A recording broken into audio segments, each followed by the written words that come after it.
भोजन में ये है कि जो पेड़ पौधे हैं, पेड़ पौधे अपना भोजन स्वयं से बनाते हैं। ठीक है। प्रकाश, सूर्य के प्रकाश में उपस्थित जो प्रकाश होती है उसमें क्या करते हैं कि पेड़ पौधे अपना भोजन बनाते हैं। और पेड़ पौधे के बताइए, जो पेड़ पौधा है उसका कौन सा भाग भोजन बनाता है, पेड़ पौधे में कौन सा भाग उसका भोजन बनाता है। तो आप लोग बोलोगे कि जो पेड़ पौधे की पत्तियां होती हैं वो भोजन बनाती हैं। ठीक है, सिंपल। तो पेड़ पौधे की जो पत्तियां होती हैं वो भोजन बनाती हैं, और भोजन बना के पूरे पेड़ में, पूरे जो पेड़ है, जो पौधे हैं, पूरे पार्ट में पत्तियां जो है वो भोजन पहुंचाती हैं। ठीक है।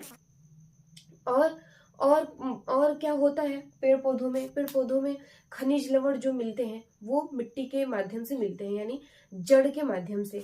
मिट्टी में उपस्थित जल, खनिज लवण, कई प्रकार के जो खनिज लवण मिट्टी में मिक्स होते हैं, वो जल के साथ क्या करते हैं, पेड़ पौधे में जाते हैं।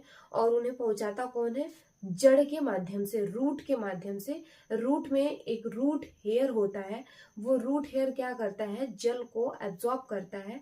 चूसक वहां पर ग्रंथि होती है, रूट हेयर जिसे बोलते हैं, उसे एक प्रकार का वो चूसक ग्रंथि मान सकते हैं उसे।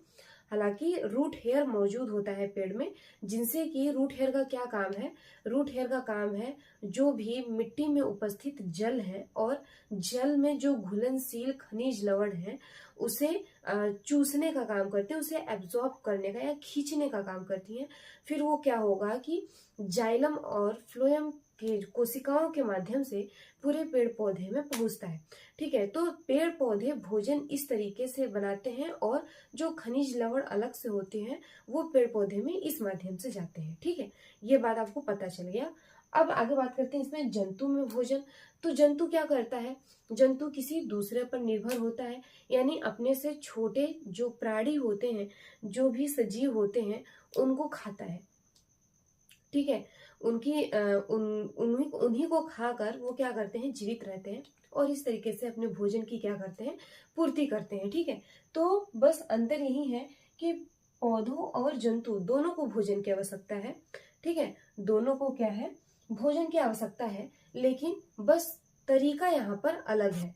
पेड़ पौधों में भोजन जो पहुंचता है, जो पेड़ पौधे भोजन बनाते हैं, उनकी जो क्रियाएं है वो अलग है। और जंतु जिस प्रकार से वो भोजन ग्रहण करता है, वो उसकी जो प्रक्रिया है वो अलग है।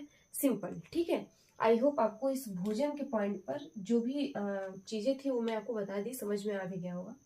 आगे बात करते हैं श्वसन के बारे में।